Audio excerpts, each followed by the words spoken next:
Ating pong uumpisahan ang panalangin sa umaga. Magsitayo po ang lahat.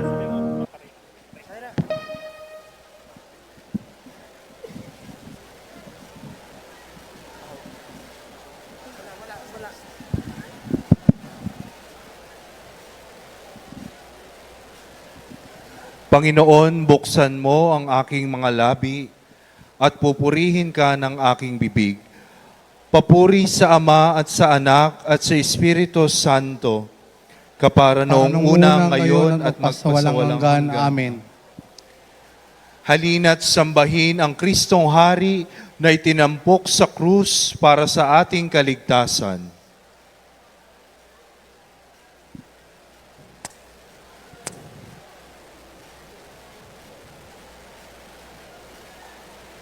Tayo ay lumapit sa ating Panginoon. Siya ay awitan, ating papurihan, ang batong kublihan natit kalakasan. Tayo ay lumapit sa kanyang harapan na may pasalamat. Siya ay purihin ng mga awiting may tuwa at galak. Sapagkat ang Diyos ay ang Panginoong napakadakila, ang dakilang haring higit sa sinuman na binabathala. Nasa kanyang palad ang buong daigdig, pati kalaliman. Ang lahat ay kanyang maging ang mataas nating kabundukan. Kanya rin ang dagat at pati ang lupa na kanyang nilalang. Tayo ay lumapit sa kanya'y sumamba at magbigay galang. Lumuhod sa harap nitong Panginoong sa ati lumalang. Siya ang ating Diyos. Tayo ay kalinga niyang mga hirang, mga tupa tayong inaalagaan. Ang kanyang salita ay ating pakinggan, iyang inyong puso'y huwag patigasin, tulad ng ginawa ng inyong mga magulang, nang nasa Meriba sa ilang ng masa. Ako ay tinuksot, doon ay sinubok ng inyong magulang, bagamat nakita ang aking ginawang silang nakinabang. 40 taon sa inyong ninuno, ako ay nagdamdam.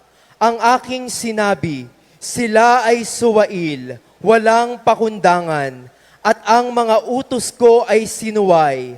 Dahil sa galit ko, ako ay sumumpang di sila daratal sa lupang pangakong aking inilaan.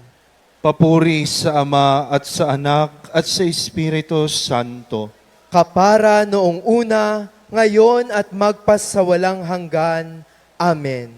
Halina't sambahin ang Kristong Hari na itinampok sa krus para sa ating kaligtasan.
upang puksain ang bisa ng impyerno, namatay si Kristo sa krus, taglay ang lakas at kalwalhatian, nagtagumpay siya sa kamatayan. Papuri sa Ama at sa Anak at sa Espiritu Santo. Kapara noong una, ngayon at magpasawalang hanggan. Amen. Upang puksain ang bisa ng impyerno, namatay si Kristo sa krus, taglay ang lakas at kalwalhatian, nagtagumpay siya sa kamatayan. Nakabayubay ang Panginoon sa krus upang hugasan sa sarili niyang dugo ang ating mga kasalanan. Gaano kadakila ang kanyang banal na krus. Papuri sa Ama at sa Anak at sa Espiritu Santo. Kapara noong una, ngayon at magpasawalang hanggan. Amen.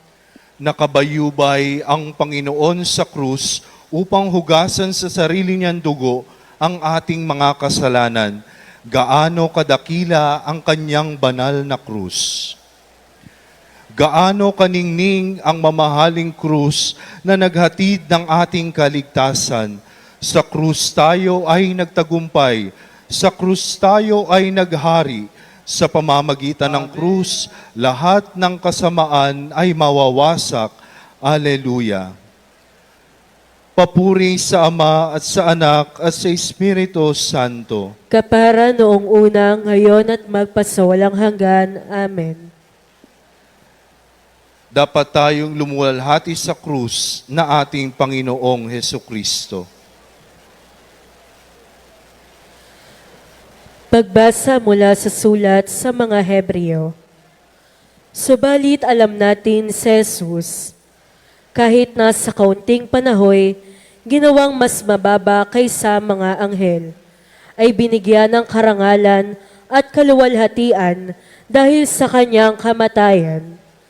Dahil sa kagandahang loob ng Diyos sa atin, niloob niyang si Jesus ay namatay para sa ating lahat.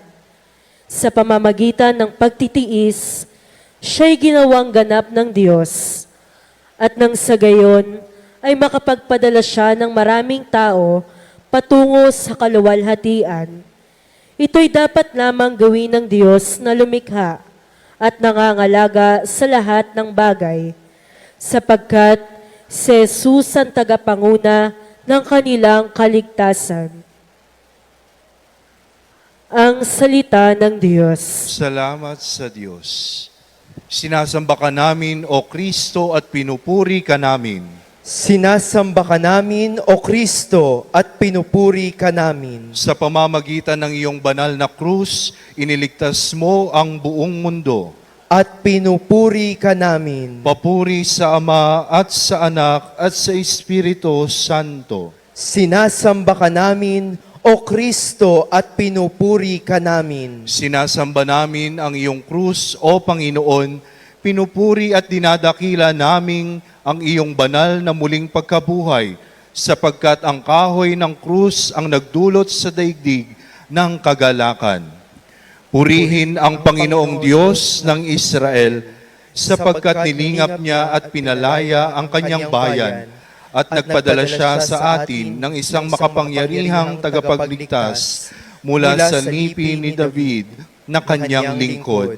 Ipinangako niya sa pamamagitan ng kanyang mga banal na propeta noong una na ililigtas niya tayo sa ating mga kaaway at sa kamay ng lahat ng napupuot sa atin.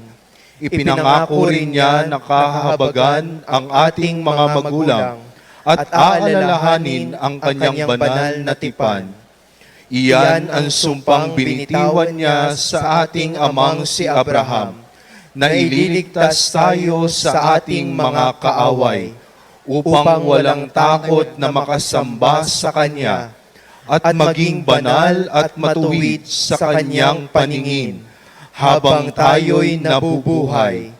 Ikaw naman, anak, ay tatawaging propeta ng kataas-taasan, sapagkat mauuna ka sa Panginoon upang ihanda ang kanyang mga daraanan at ituro sa kanyang bayan ang landas ng kaligtasan ang kapatawaran ng kanilang mga kasalanan, sapagkat lubhang mahabagin ang ating Diyos, magbubukang liwayway sa atin ang araw ng kaligtasan, upang magbigay liwanag sa mga nasa kadiliman at nasa lilim ng kamatayan, at patnubayan tayo tungo sa daan ng kapayapaan.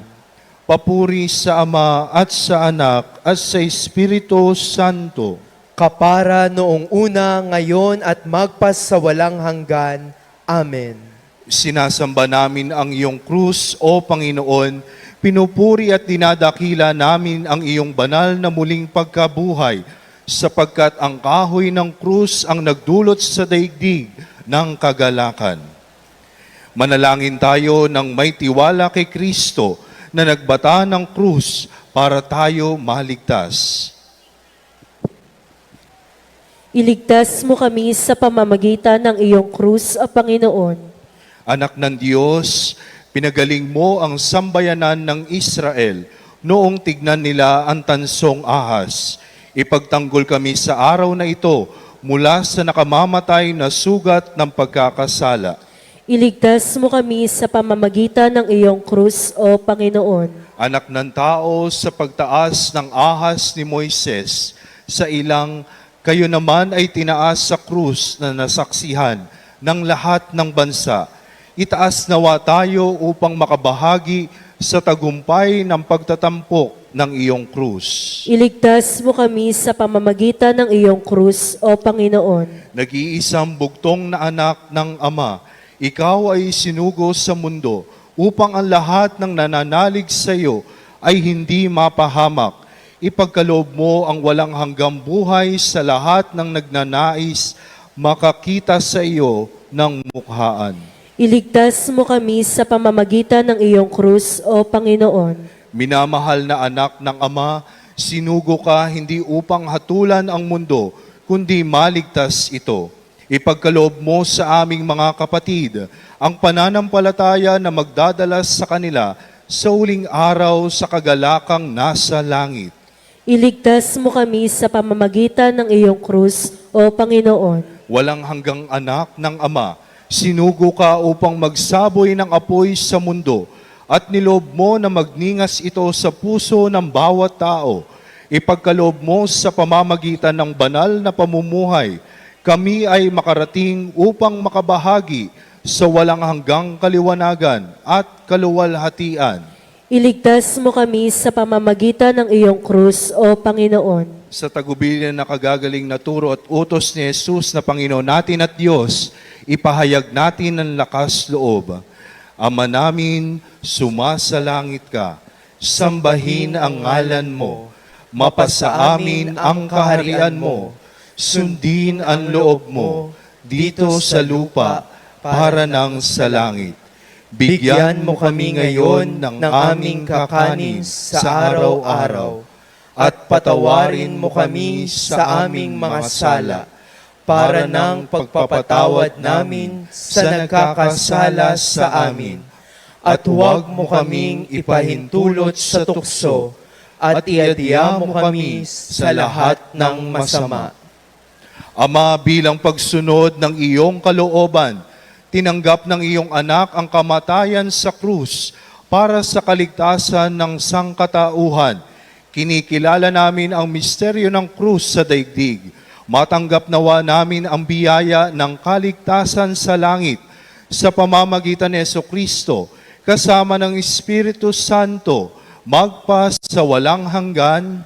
Amen. Ang Diyos, Ama, na nagbigay sa atin ng kanyang bugtong na anak, nawa ang pumuspos sa inyo ng kanyang walang hanggang awa.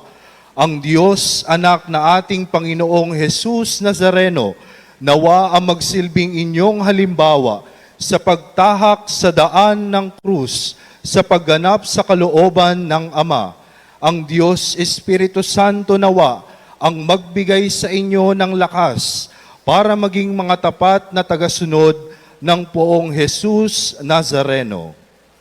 At pagpalain nawa kayo ng makapangyarihan at mapagmahal nating Diyos, Ama, at Anak, at Espiritu Santo. Amen. Humayo kayong taglay ang pagpapala ng Poong Jesus Nazareno. Salamat sa Diyos.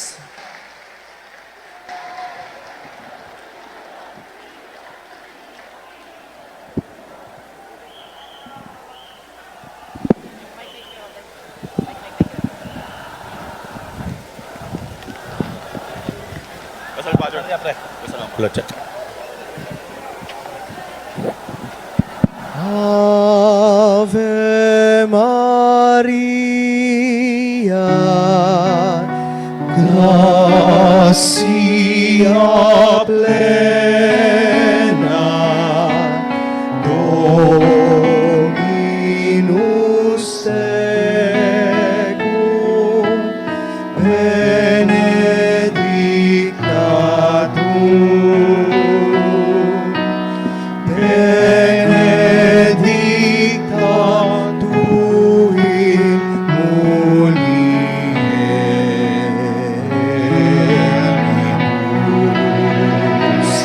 et benedictus fructus ventris tui, Jesus.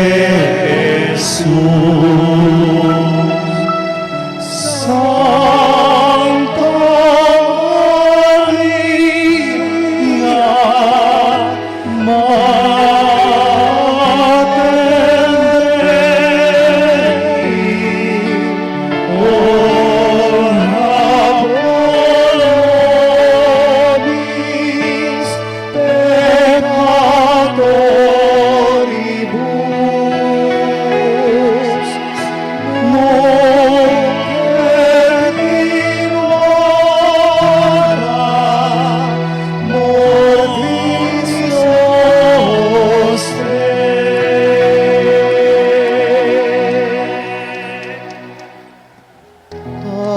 Ave Maria, gratia plena, Dominus tecum, benedicta tu,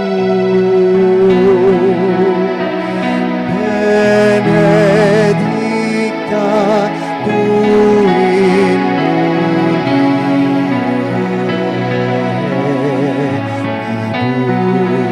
mulieribus, et benedictus fructus ventris tui, Jesus. Santa Maria,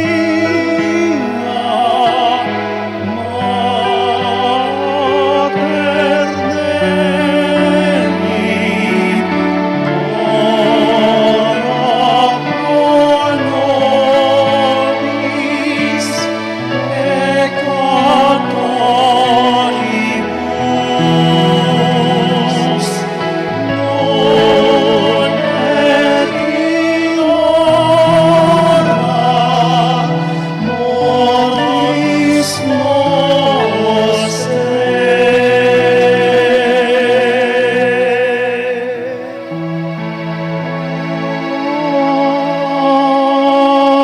Amen.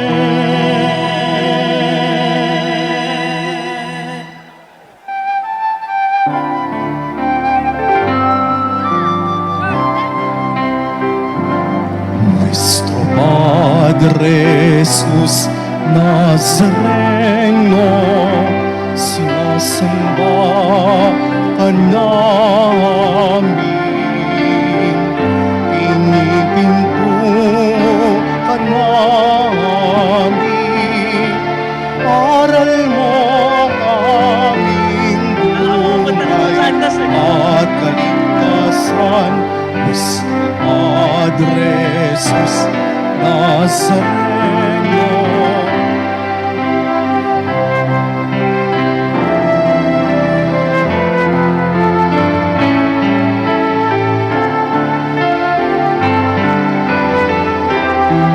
sagisag ng aming kaligtasan. Nuestro Padre Jesus Nazareno, dinarangal ka namin. Nuestro Padre Jesus Nazareno, dinulwalhati ka namin.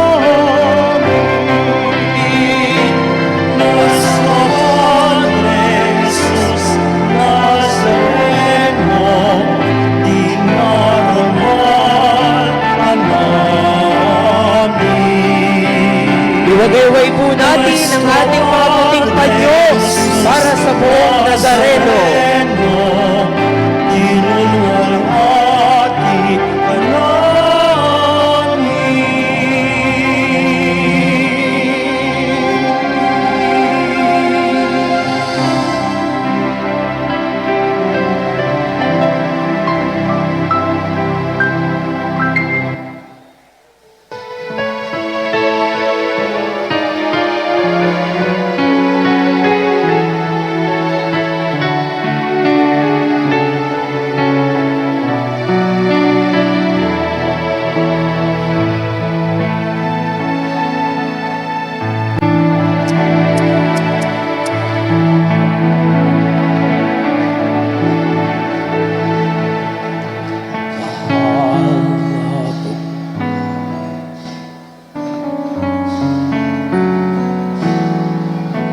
Kasalanan namin, pinasan mo